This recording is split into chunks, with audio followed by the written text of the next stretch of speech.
नमस्कार। भोरे भोर देखना शुरू कर चुके हैं आप, और भोरे भोर में आज आपके साथ बिहार की राजनीति में कैसे मुद्दे बदलते हैं, लोग बदलते हैं और कैसे मुद्दों को अपने बस में कर लिया जाता है, ये राजनीतिक लोग जानते हैं। इसी पर आज चर्चा करने जा रहे हैं। सबसे बड़ी चर्चा ये है कि नीतीश कुमार जो पूरी तरह से लड़ाई को द्विकोणीय बना रहे थे, लालू और नीतीश की लड़ाई बनाते बनाते अचानक से लड़ाई का रुख चेंज हो गया है और इस लड़ाई ने याद दिला दिया है पिछले कई सालों की बिहार की राजनीति और राजनीति के धुरंधरों के द्वारा किए गए राजनीतिक प्रयोगों का। आपको बता दें कि बिहार को कहा जाता है कि राजनीति की प्रयोगशाला है। आपको एक बात तो अंदाजा हो गया होगा कि बिहार जो ट्रेंड सेट करता है वो देश की राजनीति में सबसे ज़्यादा अहमियत रखता है और उसी पर देश की राजनीति चलती है।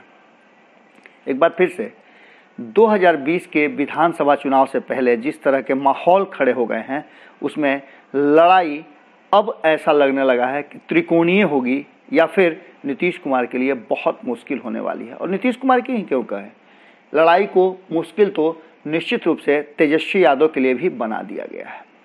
जब लड़ाई आमने सामने होती है तो एक जीतता है और एक हारता है। संभावनाएं बहुत छिन्न होती है कि मैच ड्रॉ हो, पर ऐसी स्थिति में आप समझ सकते हैं कि जब लड़ाई त्रिकोणीय हो जाए तो जीत हार के प्रतिशत घटने लगते हैं। चिराग पासवान एक ऐसा ही नाम है जो पिछले कई दिनों से लगातार बिहार की राजनीति में अपना नाम बड़ी तेजी से स्थापित किए हुए हैं। चिराग पासवान ने जैसे ही विद्रोह के बिगुल फूके, ये लगने लगा था कि वो मौसम के मिजाज को भांपने लगे हैं। और मौसम के मिजाज भांपने का तात्पर्य होता है कि नीतीश कुमार कहीं ना कहीं मुश्किलों में हैं। लगातार भारतीय जनता पार्टी एनडीए को लेकर के बढ़ रही थी, बड़े भाई के रोल में चल रही थी, पर बिहार आते ही रोल बदल जाता है और नीतीश कुमार बड़े भाई हो जाते हैं। अब इस बड़े भाई छोटे भाई के रोल में जिस तरह से पिस रहे थे चिराग पासवान, जैसा कि उनका कहना है कि वो अब उसके लिए तैयार नहीं है। बिहार में जिस तरह से उनके साथ व्यवहार नीतीश कुमार ने किया है, वो व्यवहार अब बर्दाश्त करने के लायक नहीं है और न वो बर्दाश्त करेंगे। इसको लेकर के हमने आपको खबरों के माध्यम से बताया कि किस तरह से उन्होंने भारतीय जनता पार्टी से पहल करने की बात कही और कहा कि नीतीश के मुद्दे पर नहीं बल्कि भारतीय जनता पार्टी और चिराग पासवान के मुद्दे और उनकी योजनाओं को भी बिहार में लागू किया जाए, उनकी बात और विचार पर चुनाव हो। इन सब बातों को लेकर के अचानक से जिस तरह से चिराग पासवान ने दिल्ली के बाद पटना कूच किया, रातों रात सारा माहौल बदल गया था। हमने खबरों के माध्यम से सारी एक एक पल की रिपोर्ट आपको दिखाई थी। अब अगली बात आपको जो बताने जा रहे हैं वो निश्चित रूप से आपको चौंकाने वाली है। चौंकाने वाली हम इसलिए कह रहे हैं कि जब जब देश की राजनीति में और बिहार की राजनीति में कोई परिवर्तन हुआ है, कोई नया बदलाव हुआ है, तो याद आए हैं रामविलास पासवान और अब चिराग पासवान। पिछले 2-3 चुनावों से लगातार चिराग पासवान डोमिनेट कर रहे हैं। 2014 में जिस तरह से रामविलास पासवान का हाथ पकड़कर उन्होंने भारतीय जनता पार्टी के तरफ रुख कराया, एनडीए में शामिल कराया, उसने स्पष्ट कर दिया कि बांस के जड़ पे ही बांस जमता है। यानी कि जिस तरह से रामविलास पासवान मौसम का मिजाज भांप लिया करते थे, वैसे ही चिराग पासवान भी भांप लेते हैं। 2019 में उनको पता था कि सीट शेयरिंग के समझौते पर भारतीय जनता पार्टी जितना तेजी से आगे बढ़ रही है वो हमारी बातें कमतर करेगी, और ऐसी स्थिति में उन्होंने जदयू के साथ बेहतर संबंध बनाए और दोनों मिलकर के भारतीय जनता पार्टी को मजबूर कर दिए सीटें छोड़ने के लिए।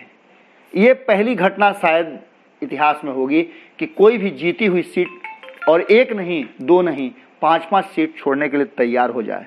भारतीय जनता पार्टी ने बड़े भाई का रोल निभाते हुए बहुत कुछ बर्दाश्त किया और कुर्बानियां भी दी। उसके चलते पार्टी में विद्रोह भी हुआ, जिसका खामियाजा और कंपनसेट भी भारतीय जनता पार्टी को करना पड़ा। पर जदयू और एलजेपी ने मिल करके भारतीय जनता पार्टी को बैकफुट पर ला दिया। तब स्थिति ये थी कि जदयू और एलजेपी एक साथ थे। इस बार नीतीश कुमार के सामने खड़ा होने की हिम्मत एलजेपी ने तो कर ली, पर बीजेपी ने नहीं किया। और यही कारण है कि कहीं ना कहीं नीतीश कुमार डोमिनेट कर रहे हैं और अकड़ कर खड़े हैं। ऐसी स्थिति में चिराग पासवान ने पूरी तरह से नीतीश कुमार को एक्सपोज करने का प्लान बना लिया है। अब वो आर पार के मूड में हैं और उनका कहना है कि इसके लिए वो कुछ भी कर सकते हैं, क्योंकि सम्मान से बढ़कर कुछ नहीं है। आपको बता दें कि चिराग पासवान ने एक आपातकालीन बैठक बुलाई थी बिहार के पटना में। उनके कार्यालय में हो रही बैठक में किसी की भी एंट्री नहीं थी, पर हमारे सूत्र जो हैं वो बहुत ही मजबूत हैं और हमारे सूत्रों ने जो जानकारी दी है उसमें चिराग पासवान ने हर स्थिति में तैयार रहने के लिए अपने पार्टी मेंस और पदाधिकारियों को कह दिया है। आपको बता दें कि नीतीश कुमार को लेकर के सारी बातें उस बैठक में हुई, जैसा कि हमारे सूत्र बता रहे हैं। कई बातों को लेकर के चिराग पासवान ने स्पष्ट तौर पे अपने पदाधिकारियों को निर्देश दे दिया कि जरूरत पड़ी तो वो सभी सीटों पे चुनाव लड़ेंगे। किसी भी तरह से इस बार समझौता करने के मूड में वो नहीं है। चिराग पासवान ने अपनी बातें रखते हुए कहा कि जिस ट्रिपल सी को लेकर के लगातार नीतीश कुमार अपनी पीठ थपथपाते हैं उस पर तो वो पूरी तरह से फेल है। वहीं उन्होंने साफ तौर पे कहा कि मोदी के नाम पर 2013 में अलग हुए और 17 में क्या ऐसा बदल गया जिसको लेकर के वो पुनः वापस आ गए। लालू जब इतना ही खराब थे तो 2015 में साथ मिलकर के चुनाव क्यों लड़े? इस पर कोई जवाब नीतीश कुमार के पास नहीं है। नीतीश कुमार सबसे ज़्यादा स्वार्थी और कुर्सी के लोभी आदमी हैं। राजनीतिक रूप से नीतीश कुमार का पतन हो चुका है। उन्होंने जो भी वादे किए वो नहीं पूरा किए। साथ ही चिराग पासवान लगातार अपनी लय में बोल रहे थे, अपने कार्यकर्ताओं और पदाधिकारियों को हर स्थिति के लिए पूरी मजबूती के साथ खड़े होने की बात कर रहे थे। उन्होंने कहा, जैसा कि हमारे सूत्र बता रहे हैं, कि 15 साल लालू राबड़ी के शासन पर जमकर उंगली उठाते हैं तो फिर ये क्यों नहीं बताते हैं कि उन्होंने 15 साल में क्या किया। 15 साल में लालू राबड़ी, 15 साल में लालू राबड़ी। उन्हें ये डर है कि कहीं ना कहीं जो ये नई पीढ़ी है, जो नए लोग हैं, वो लालू राबड़ी से ज़्यादा अब नीतीश कुमार को देखना और समझना शुरू कर चुके हैं। नीतीश कुमार ने 15 साल में क्या किए, किस तरह की बेरोजगारी, किस तरह के अस्पतालों की स्थिति है, उन सब बातों को लेकर के लगातार अब बिहार के युवा फोकस पे हैं।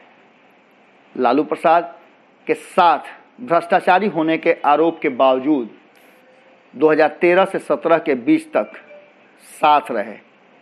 इतना ही नहीं, जब जब नीतीश कुमार पर संकट आया है तब तब उन्होंने अपने लायक लोगों को खोजा है। अपनी सुविधा के अनुसार वो समझौता भी करते रहे हैं। जो 2013 में उन्होंने कहा था वो सारी बातें अब देखने को नहीं मिल रही है। जहाँ तक बिहार का सवाल है कि बिहार में विकास बिल्कुल ठप है। कागजी विकास के सहारे पर नीतीश कुमार सिर्फ अपनी पीठ थपथपा रहे हैं, अपने चंद लोगों के साथ इसकी प्रचार करवा रहे हैं। केंद्रीय योजनाओं को लोगों तक नहीं पहुंचने दे रहे हैं। जल जीवन हरियाली पर पीठ थपथपाने से बिहार के लोगों का विकास कभी नहीं होने वाला है। सीधी तौर पे आपको बता दें कि लालू राबड़ी शासन पर दोषारोपण करने के अलावे नीतीश कुमार के पास और कुछ भी दिखाने का नहीं है। उन्होंने कुछ किया ही नहीं है। कोरोना काल में जिस तरह से सरकार पूरी तरह से फेल नजर आई, इसके साथ ही केंद्रीय योजनाओं का लागू नहीं होना, लोगों तक नहीं पहुंचने देना नीतीश कुमार की नीति रही है। पर कोरोना काल में जिस अनाज को लेकर के, मुफ्त राशन को लेकर के अपनी पीठ थपथपा रहे हैं, वो योजना नीतीश कुमार की नहीं है, बल्कि केंद्र सरकार की योजना है और केंद्र लोगों को मुफ्त में अनाज दे रहा है। चिराग पासवान ने कार्यकर्ताओं और पार्टी पदाधिकारियों को सीधे तौर पे कह दिया है कि समझौता करने की स्थिति नहीं है और मान सम्मान के साथ समझौता करके नहीं रह सकते हैं। आपको भारत लाइव ने पहले ही बताया है कि चिराग पासवान नीतीश कुमार से पूरी तरह से फरियाने के मूड में हैं। उन्होंने साफ तौर पे कहा है कि नीतीश कुमार के विरुद्ध वो अपने उम्मीदवार उतारेंगे। अगर ज़रूरत पड़ी तो भाजपा के साथ फ्रेंडली मैच वो कर सकते हैं, पर नीतीश कुमार के खिलाफ अपने मजबूत उम्मीदवार को उतारकर नीतीश कुमार को सीएम की कुर्सी से हटाने का हर संभव प्रयास करेंगे, क्योंकि 15 साल में नीतीश कुमार ने बिहार की जनता के साथ कई बार छल किया है। इससे पहले आपको बता दें कि चिराग पासवान ने दिल्ली से आकर के पटना कई लोगों से मुलाकात की, जिसमें पप्पू यादव हैं, जिस पप्पू यादव ने सबसे पहले ये बात कही थी कि चिराग पासवान को सीएम उम्मीदवार के रूप में भारतीय जनता पार्टी और एनडीए को प्रमोट करना चाहिए।